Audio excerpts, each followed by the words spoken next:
I use that. Bovine, dried bovine blood, you mix up. Skin. And continue. Yeah. So since we're waiting on Josh to get here, I think the first thing that we'll do is go around and do a quick introduction because we've got some new faces at the table.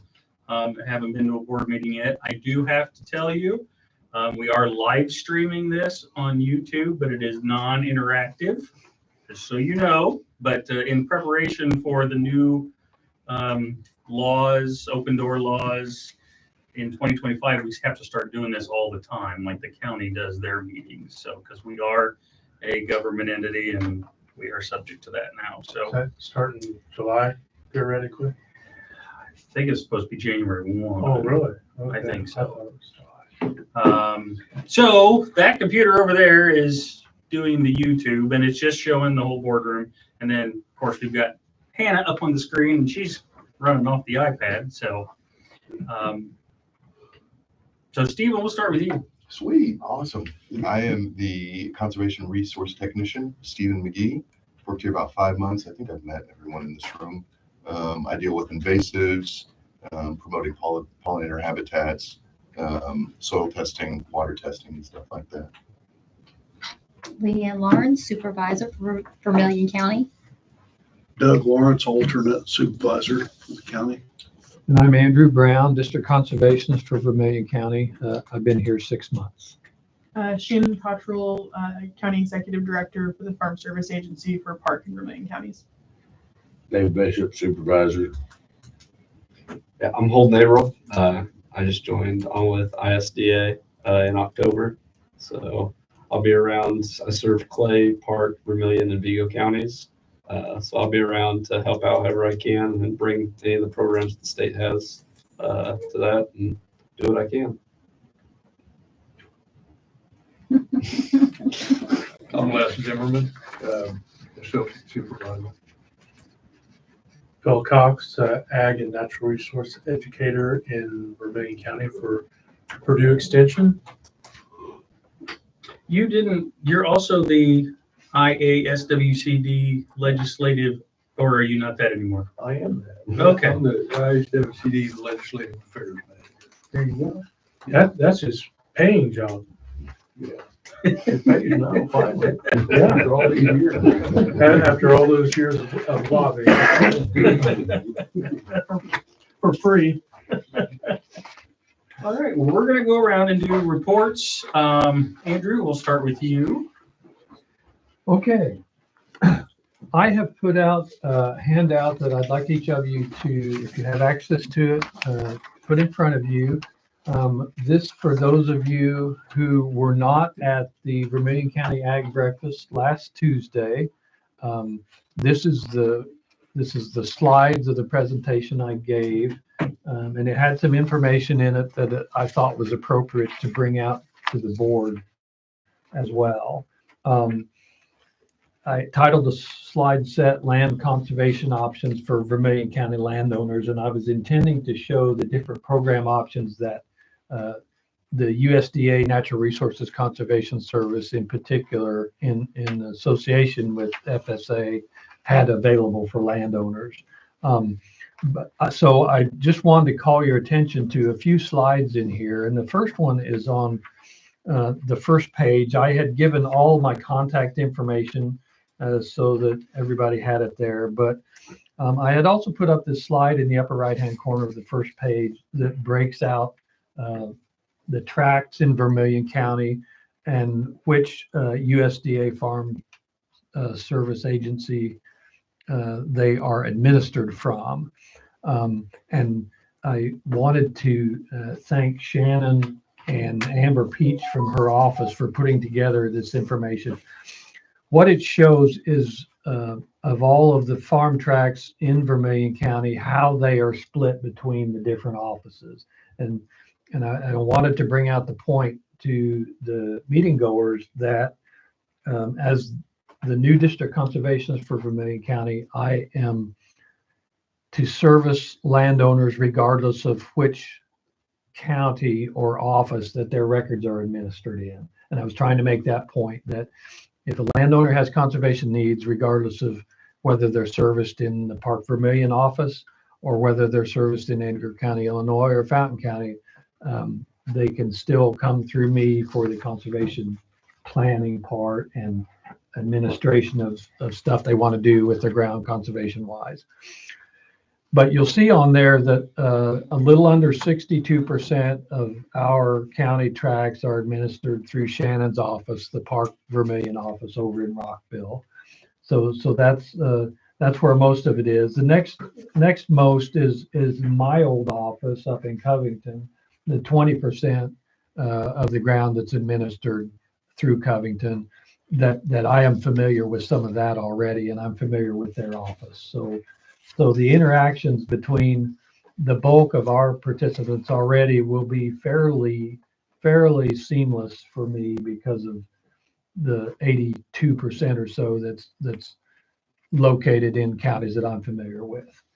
Then you'll see that we're split out 8.5% into Edgar County, Illinois, 6% into Vermillion County, Illinois, 3% in Vigo office, and 1% in the Warren office. So that's just, that breakdown kind of jumped out at me, helped me understand kind of how I needed to be looking at things. But if you come across any of your fellow landowners in the county, just be sure and let them know that regardless of where the records are administrated, I will still work with them. So that's what I wanted to bring out, as well as how the offices were broke down, because historically, you may remember the history of in the mid 1990s when the office here was kind of shifted out to other places. This is kind of how the breakdown of the tracks went at that time, and I had always been curious about that myself. So some really good data from FSA. I won't spend a lot of time on the rest, but what I did was list what I call 5 key programs that we deal with, conservation programs in USDA. And the conservation technical assistance, then I break them down on each of the following slides, and I won't go through any of those details, but just wanted to tell you how it was set up.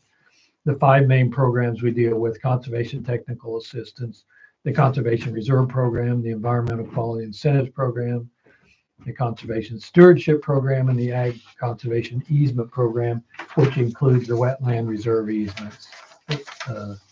You'll probably have heard of them. And then on pages 2, or the back of, however that is, the back of the first page, and then on to the second page are kind of the little differences in those programs that make them what they are.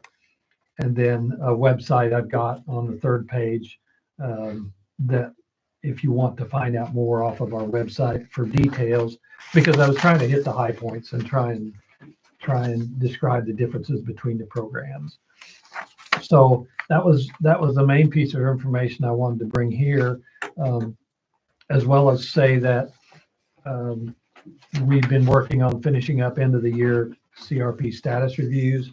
And this is something also you can, as you come in contact with landowners, if they have CRP, we are reviewing their in-field practices about 2 years before they expire. So if you have a CRP contract expiring in 2026, we are reviewing them in 2024. So Stephen and Hannah and I went out and reviewed some of these practices today: waterways, filter strips. We've got a wildlife biologist associated with Pheasants Forever who is reviewing the wildlife practices, such as the pollinator and the bird habitat that have been seeded through CRP over the years. She is also doing status reviews for things that expire 2 years from now. And the reason for that is to give landowners a chance to correct what they need to correct in order to re-enroll the practice to specifications. So just kind of a grand scheme on that. And on that review, is a district forester involved for CRP review on things that have been planted in forestry? That's a good question, and yes, they are sent the forestry practices independently to do at their own pace for those. Okay. And Shannon can jump in on her report as well to address that. I believe that at some point near the end of the year, they'll get a report back if the forester reviewed it. So, and with that, I would like to go ahead and introduce Shannon Cottrell. She's the new CED in the Park Vermillion FSA office. I just informed her tonight that she's next on the agenda for reports, which is very, very handy. Yeah, that was very handy. So, Yeah, so as far as FSA goes right now, obviously Andrew talked about some conservation reserves and CRP. Until we have a farm bill, any new CRP, our hands are kind of tied with that until something comes from that. We've heard rumblings that they may be looking at an extension. If they don't end up passing in an extension, then we will most likely be sending things to our state office indefinitely until that happens. And I think that that could be a motivator to get something passed farm bill wise. But so currently CRP wise, we are going through status reviews, both maintenance reviews. So those where we're looking at, like he said, closer to 7 or 8 years into the contract, as well as establishment reviews on contracts that are closer to 2 years or 3 years into the contract period. We are doing reviews with the forester too. I know Laura's been in contact. And I do believe, I need to double check, but Lee Eckert was our district forester for, I think, both Park and Vermillion counties. He's moved on to a different position. And so currently we have Jeremiah Lemons. And we've been in contact with him on some things on both counties. I know they're working on some reviews for us on that side of things. Trying to think what else. So that also, from a non-conservation side, we're also working on farm records updating. So if you come across people that are buying new ground, things like that, encourage you guys, any new entities, things like that. If you hear getting into our office, or like Andrew gives some really good information on, like we've got a little over 61% of your guys' farms. If it's something that we can't help you with, we're more than happy to work with other counties across the state lines, all those good things to get you what we need taken care of there. But right now we're on a really big farm records cleanup. We've gotten new imagery for 2024. And so we are currently going through every farm in both Park and Vermillion counties and checking boundary lines and all of those good things. So one of the things we've got going on as far as safety net programs, other farm programs, that's all going to be farm bill related. And so we're kind of working through some other things administratively until we get news on that. Okay. It's all the good information I have, short and sweet. I think I go next. Yep. We're in this list. Yeah, so like I said, my name's Holden Averill.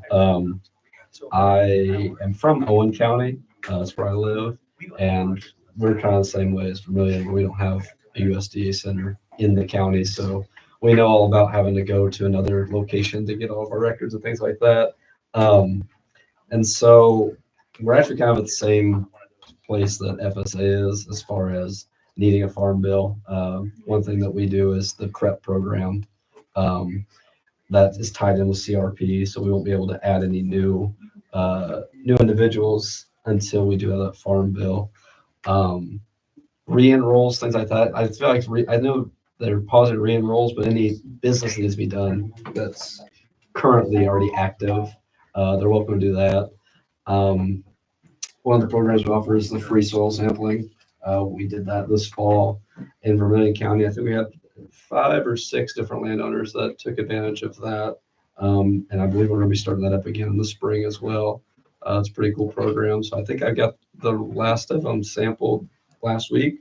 So I think this county should be done. We are still accepting applicants. So if there are people that come up to you and ask about the soil sampling, we can do that without the formal registration. We can send that to them via email or anything like that. But our open registration has closed for the fall, and we'll be starting that again probably in April, I believe, March or April. So, yeah.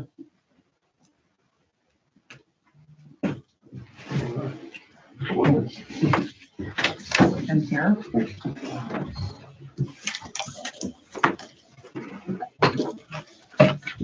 So this is Misty Hess, Nice to meet you. Nice to meet you. Commissioner-elect for Vermillion County. I invited her to join us tonight to just learn about what we do here on the board. So, unfortunately, you did miss the big round of introductions, so.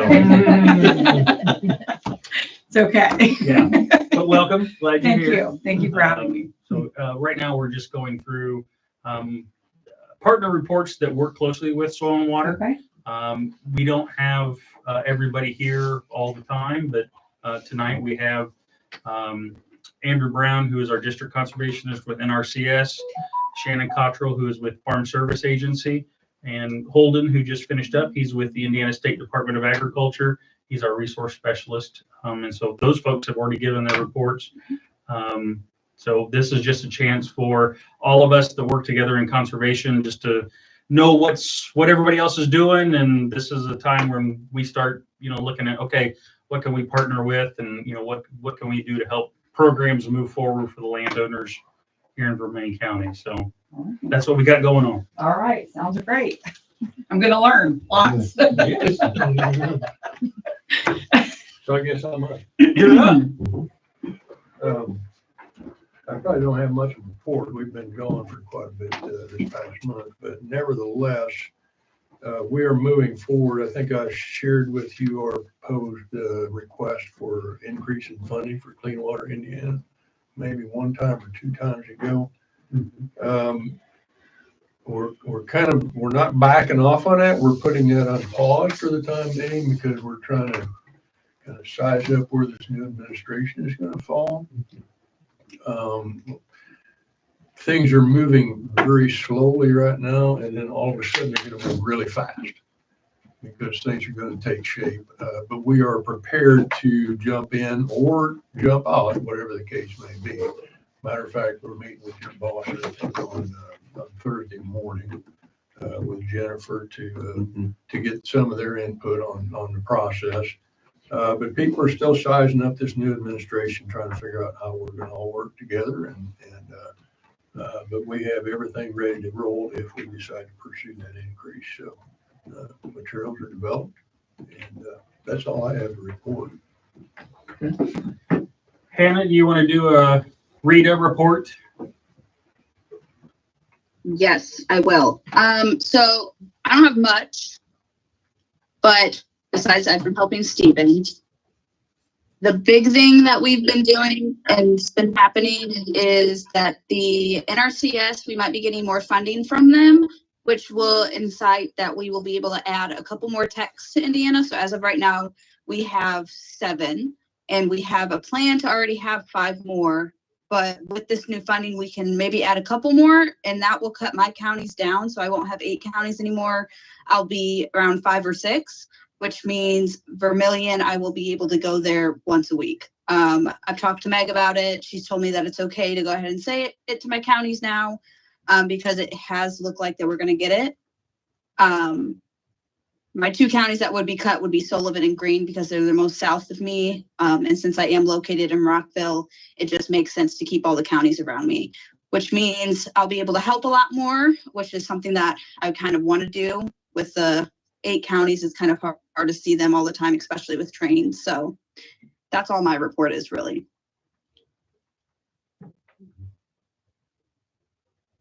Awesome.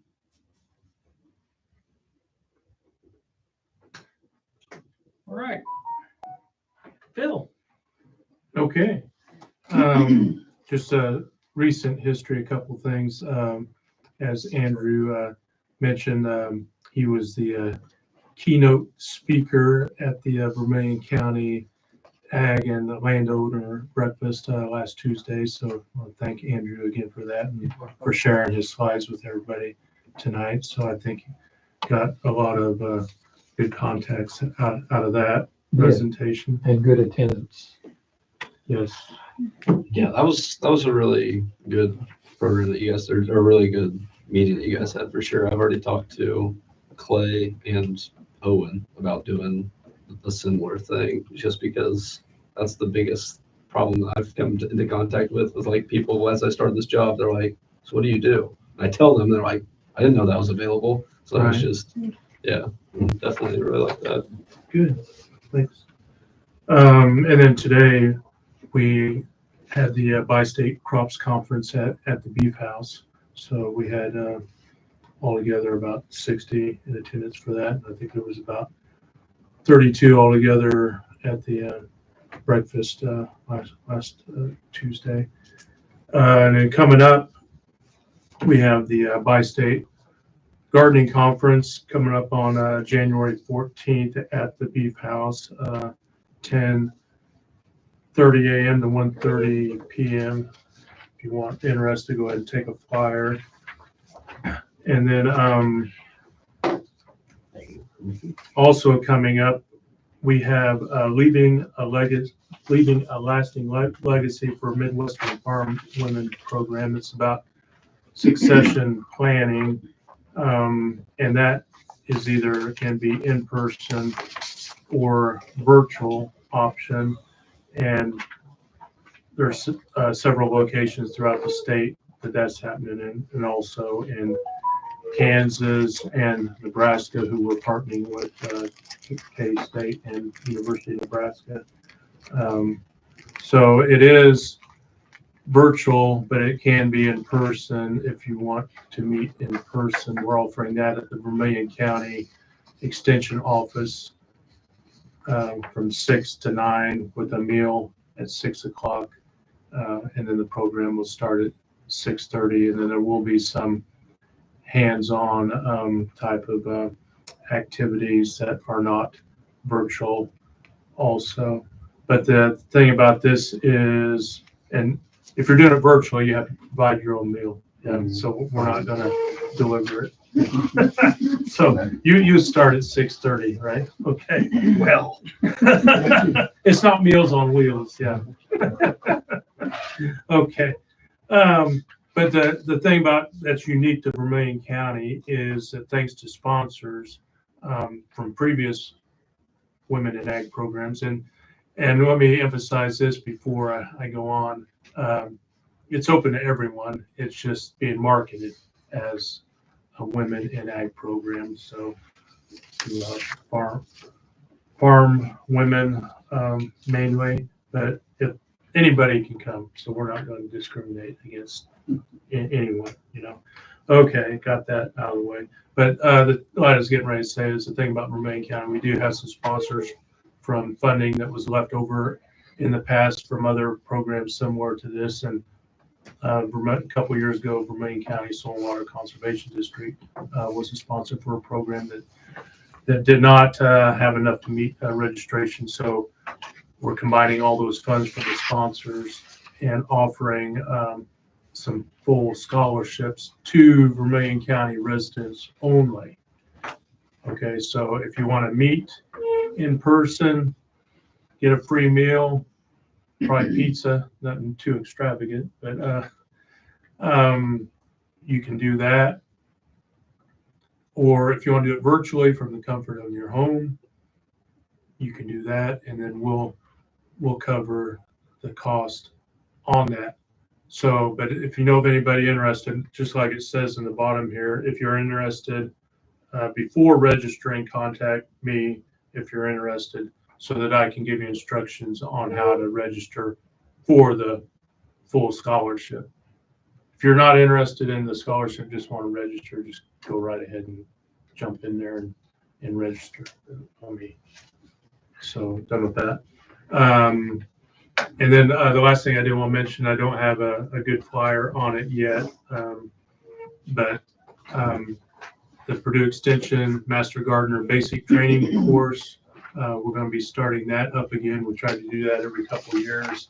So that's going to be at the Montezuma Firehouse starting February 24th on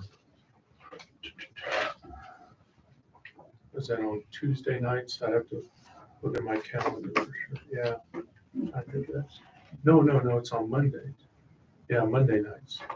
Okay, so Monday nights, fact check on that. February 24th through June 2nd. So 14 out of the next 15 Mondays after that, skipping Memorial Day Monday. So then the cost of that is $145 per person. It went up $5 from 2 years ago. And if it's a couple sharing materials, it's $225. And what you need to do is, if you're interested in that, or if you know of anybody that might be interested, contact me or Kurt Lanzone. It's a combined county, Park and Vermilion County training. And then we can send you the application, because you have to fill out an application, get approved, background checks, and then we can, when we have enough people registered or approved, when we have enough people approved through their application, then we can send out the registration link so that payments can be made. I know Misty was interested in that at one time a couple of years ago, but now she, with her new position, she might not have a whole lot of time. I don't know, we'll see. Yeah. So I think that's all I got for now. Could I have just a minute? I would like to congratulate Phil on the opening of the Atherton Island Nature Preserve. Compliments of the Wabash Land Conservancy. They had a grand opening a month ago on a Sunday. October 27th. Very well attended. I mean, awesome. Thank you. Many years in the making. Yeah, kind of put And it together what a acre great- by acre, piece by piece. But it's open to the public now, so you can drive over. I don't know if you go over to Lyford and south toward Terre Haute, and if you're turning to go to like Disler's Orchard. Yeah. The one in Lyford that you turn, it's right up on top of the hill. Yeah, you turn, if you know where the old, right at Lyford, it's West 800 South Road, where the old gas station was, and then it was a feed mart for a long time. I think it used to be Wog's One Stop way back in the day. And for some reason, Park County has paved that road. Oh, yeah, it's been needed I for mean, it's forever. Yeah, it's. Well, you know smoothed who out. lives on, don't you? Commissioner or something? The prosecutor. Oh. No, that's a different. Oh, that's a different one? That's 900 South Road. Oh, okay. Yeah, but yeah, you're close. But But it's 7/10, the parking area is 7/10 of a mile east of 41. And then there's maps, there's about 3 miles of trails that are available on, well, the whole property is 250 acres, but there's 3 miles of marked trails, it's really consisting amazing. of 3 trails. Amazing place here, worth the trip. Are there any discussions going on with Park Trails Alliance to maybe someday connect to that? Has that been broached, that discussion? Out of curiosity? Yeah, no, I mean, my brother-in-law, Mike Fisher, he's vice president of Park Trails Alliance, and he's also on the board of Wabash Land Conservancy, so there is synergy. Cool. Yeah. I But just think that'd be- they're busy working on that Right. $4 million project Oh, yes, right yes, now, yes. so they got all that they can handle. Oh, yes. However million. But I, think you it know, doubled. long term, if that was a, you know, a Right. possible connection for them to, you know, to connect into what you guys are doing with that 3 miles of trail. Yeah, it hasn't been broached yet that I know of, but I don't go to the Park Trails Alliance meetings, so. Very good. Thank you for bringing that up, Wes. Thank you for everything you do. Steven? My next, all right. So for November, I assembled a tool library for both Park and Vermilion, for the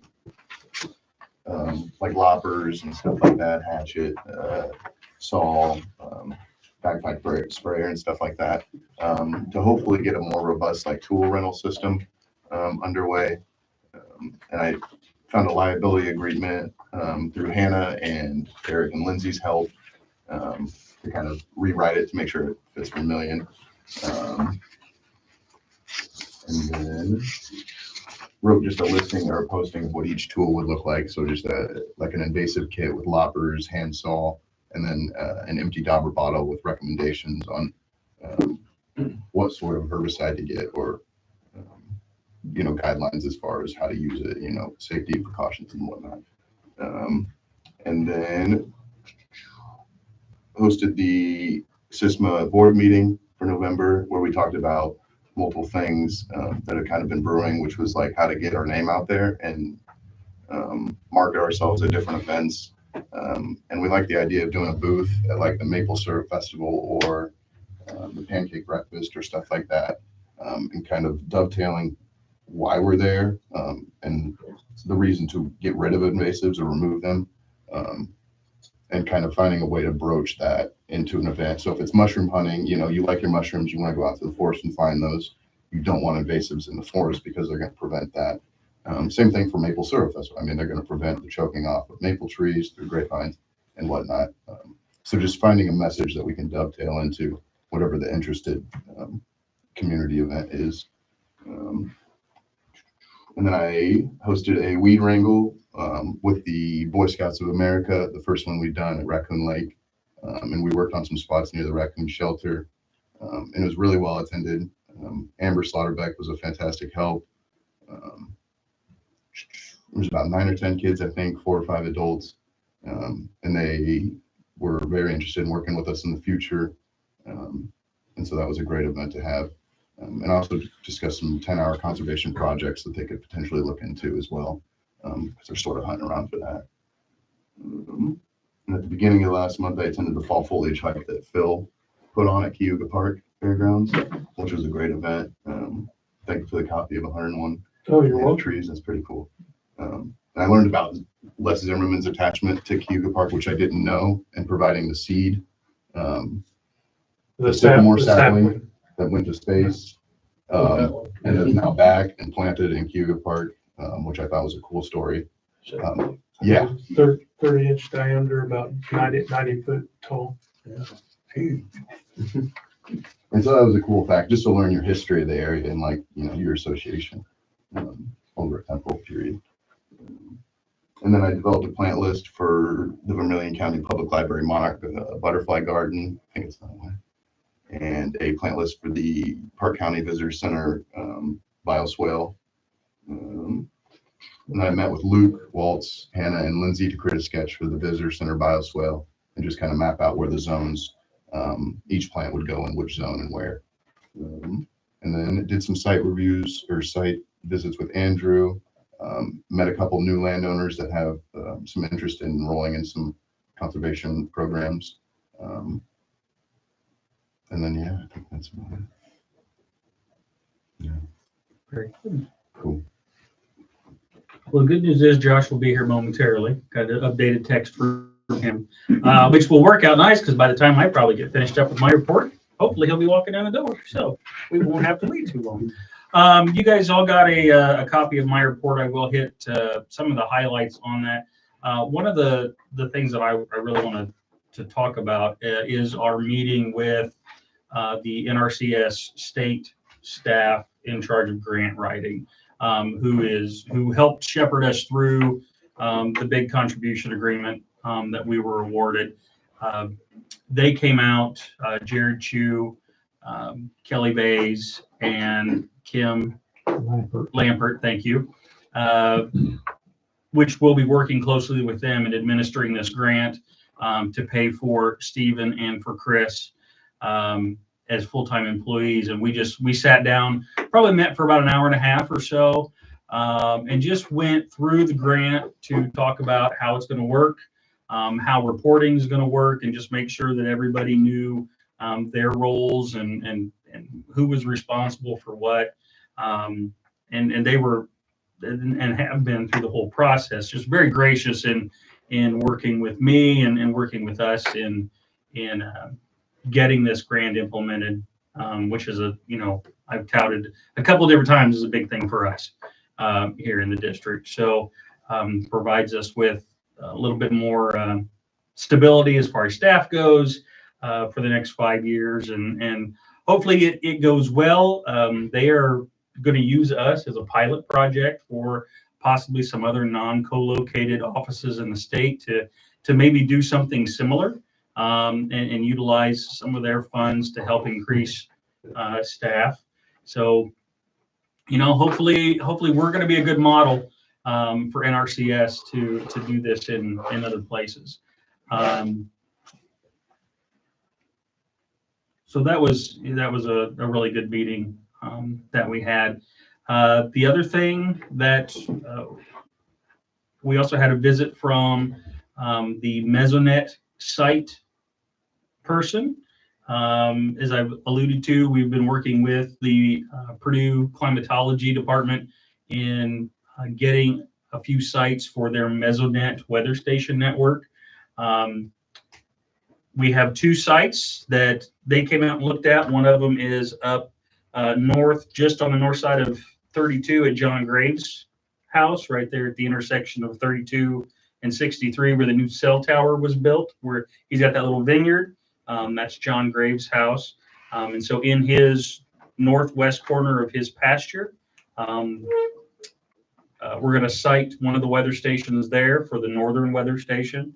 And then the southern weather station is going to be sited at Universal Park on the west side of the pond in that open hayfield that they've got there. So the Perrysville site, he said was an A+. Bob said was an A+.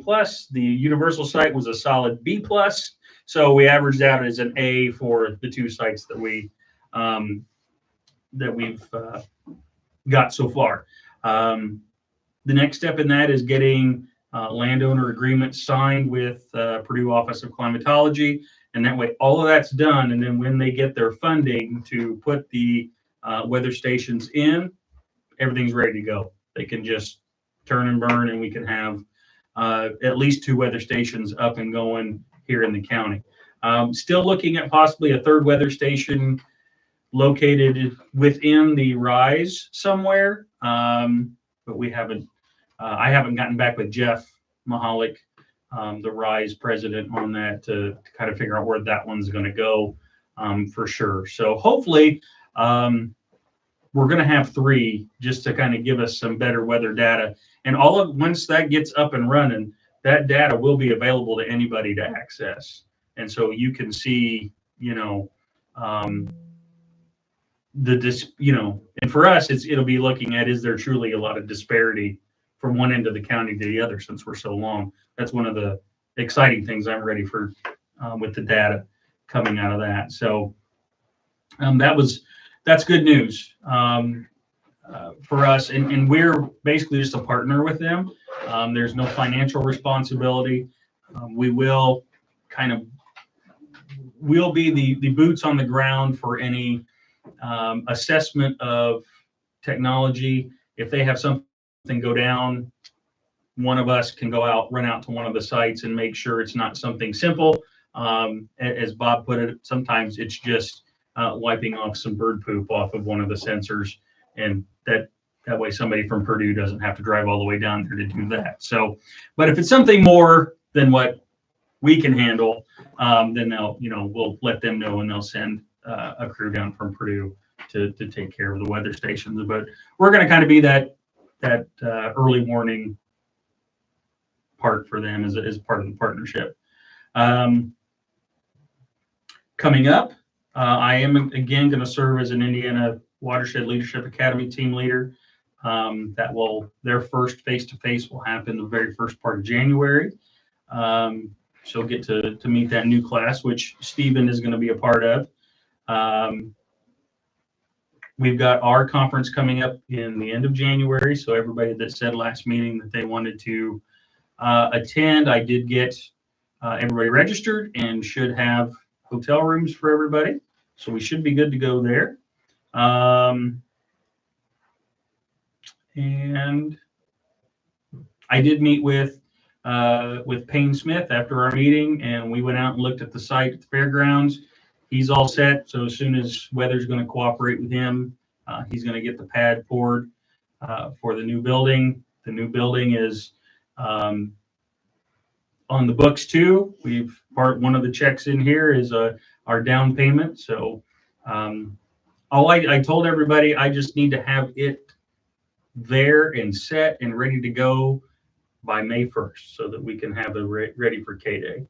So, and everybody was like, oh, that's no problem. So excited to see that actually coming to fruition as well. So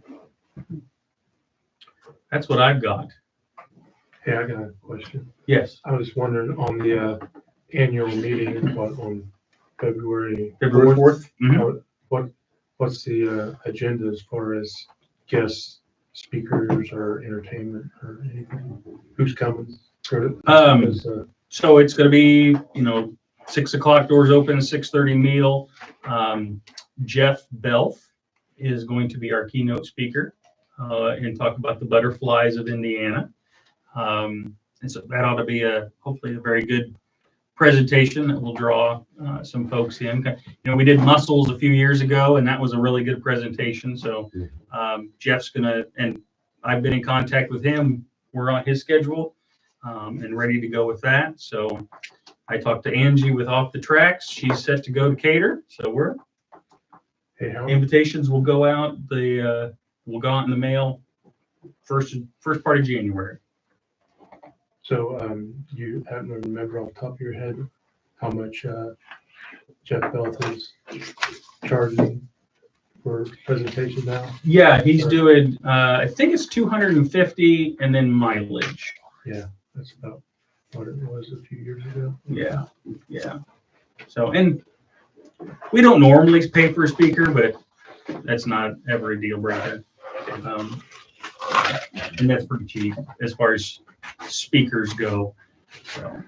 Is he gonna have any copies? I mean, if you haven't seen his book, I mean, man, that Butterflies of Indiana field guide that he took every photograph in that book over like a 8-year period of all the different butterflies in Indiana, and then of course he wrote all the text, and it just filled with great information, not only ID information, but conservation information too. And it's an amazing book. It's just it's about that thick, and fit in your back pocket probably, but it's just full of information. I didn't know if he's gonna bring any copies for sale or not, in case people might be interested. I don't know the answer to that question. We did not discuss that in our correspondence back and forth, but some people might be. Yeah, if he would like to, get a signed copy maybe. Oh, I bet that's our Mr. Chairman right there. Hello. About time. Hello, sir. Yeah. One chair left, right over there. Figures we have a full room too. I know, right? And live streaming on YouTube. So You have a time limit. The pressure's on you. You can't say a word now for a long time. Okay. yeah. I'll go ahead and call the meeting to order. And I'll entertain a motion to approve the minutes. I make a motion to approve the minutes. The financial report. Do you have anything to Gotta add? vote on that first, Oh, okay. technically. All those in favor? Aye. The financial report. Anything you wanted to add to that? Yeah, you got a copy of the financial report in your packet. There is nothing outstanding. We are, of course, going to be finishing up the end of the year. That's about it. I'll entertain a motion that we approve the financial report subject to audit. All those in favor? Aye. The claims. I'll entertain a motion that we approve the claims that are being passed around. I'll make that motion to approve the claims for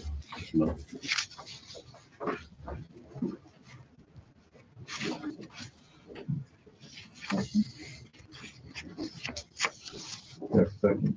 You made You made the motion. I'll second it. I second it. She screwed me up. All those in favor? Partner reports? You already did them. Okay. We're all good. Staff reports? All good. Uh, We knocked all this out before you got here. Thank you. The fairgrounds building update? I pretty much covered Yeah, the first all two. done. And but really all of those. We talked about all of those. So yeah, we're done with old business too, Okay. Mr. Chairman.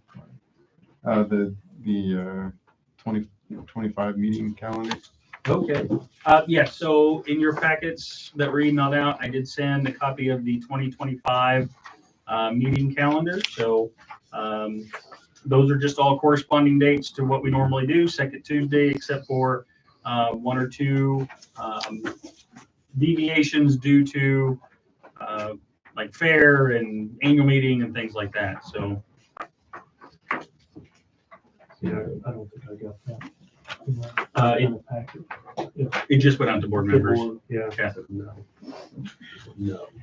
Yeah, motion to approve the Yes. meeting schedule. Yes. All right, thank you. I'll make a motion. Do I have a second to approve the meeting schedule? All those in favor? Aye.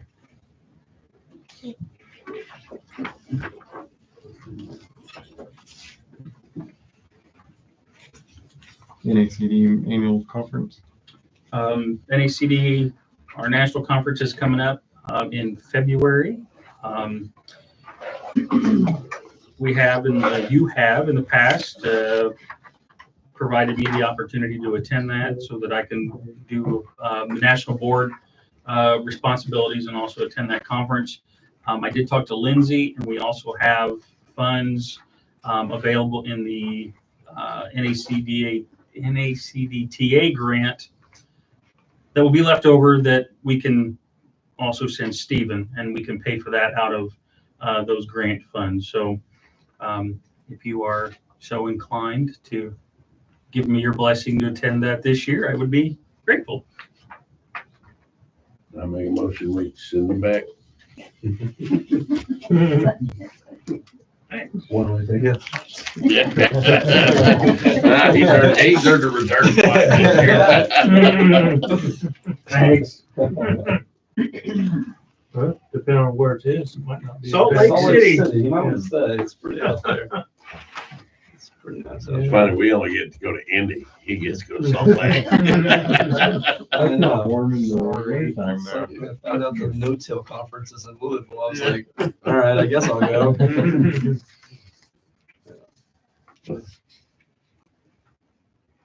The audit committee appointment? That's all you. Just got to appoint 3 people Oh, to do the audit prior to the January board meeting. I'll appoint Leanne. Okay with that? David and Daryl. You will make Daryl chair since Yeah. he's treasurer.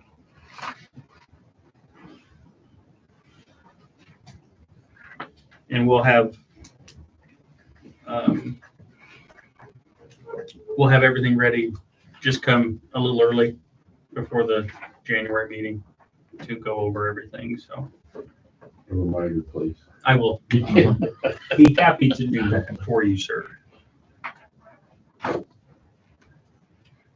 that's before conference this year. And Yes, yes. That is before conference, because conference is late. the 2025 annual plan of work. I sent all the board members a copy of the proposed annual plan of work for you to look at prior to tonight. Little homework assignment. So unless anybody has any changes that they would like to see made to the annual plan of work, it's just up for your approval tonight. And that is a living document that does change as the year goes, as things come up and we we do or find new programs to do. So that just helps us keep track, make sure we're doing everything we need to be doing. So I make a motion to approve it. I'll second All those in favor? Aye. Is there any other business or announcements? yes.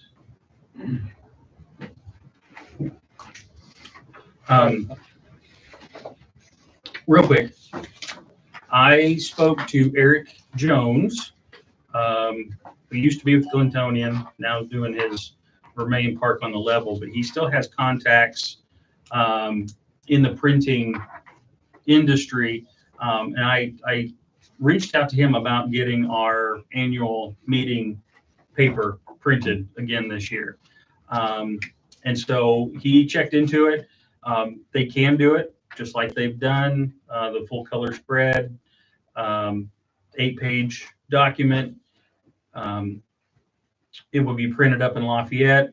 And however, because it's independent from the paper now, there is going to be some additional cost, but he quoted me the 8-page tabloid size publication, all pages in color, 750 copies that we will then distribute throughout the county for $600.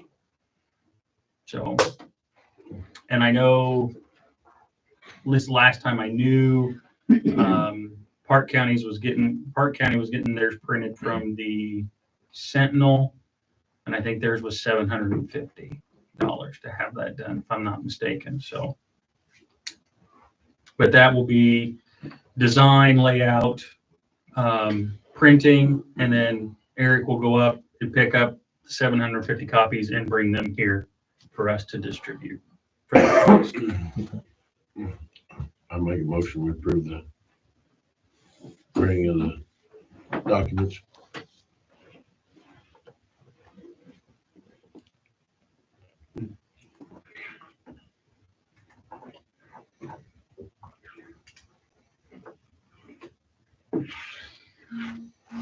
All those in favor? Aye.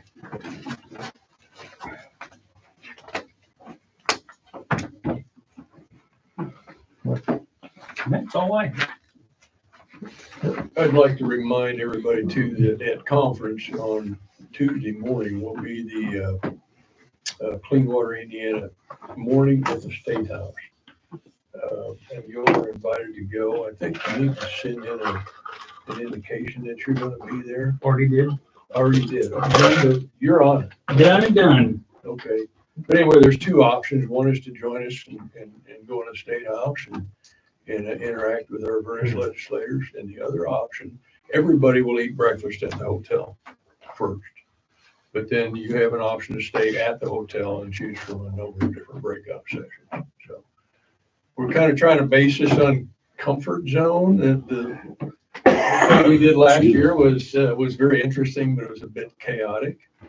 And we're trying to kind of dial that down a little bit, maybe limit the amount of people that are there and hopefully enhance the value of the contact. So that's our plan.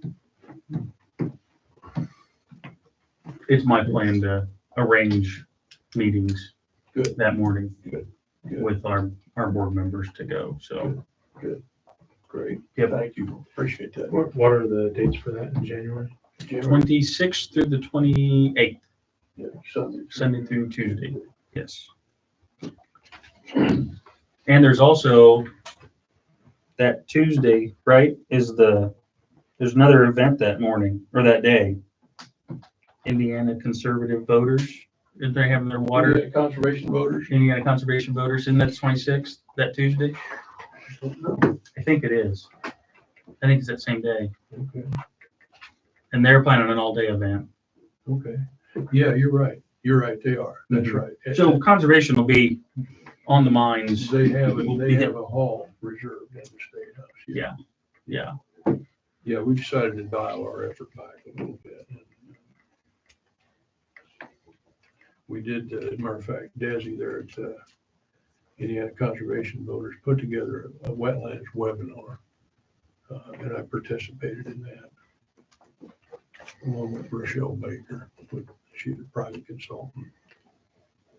We're trying to get the word out to these guys over there in the State House that wetlands actually serve a function. You can't just keep paving them over and filling them in.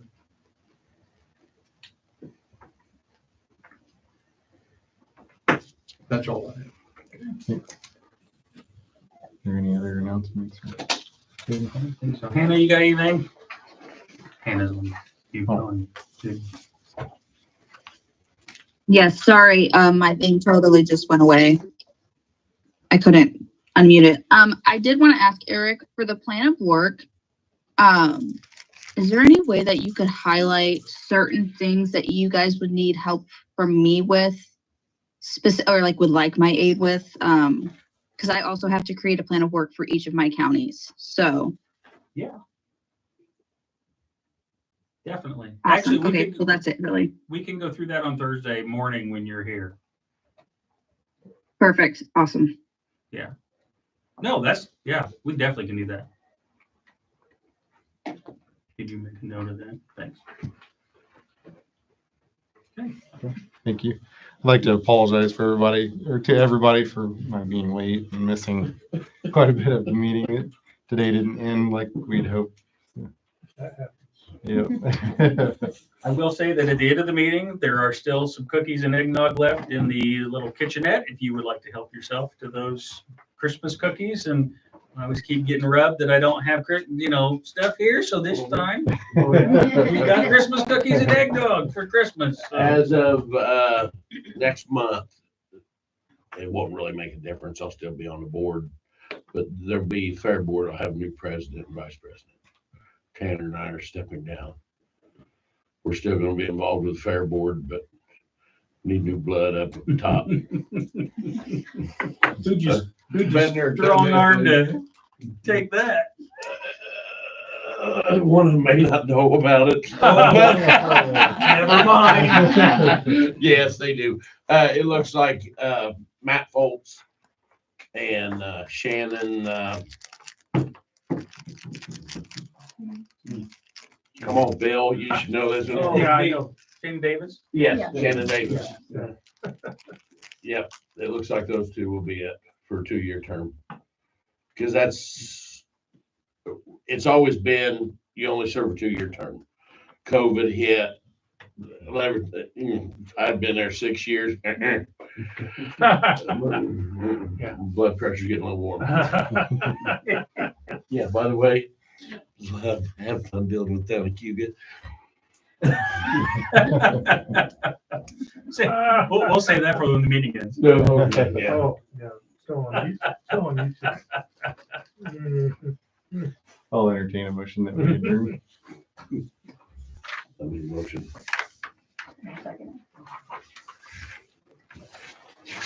All right. That's another question. Oh, yeah. Fair Board. Hey, are you going? What is the requirements for? I think meeting. Is it state money, local money, federal money?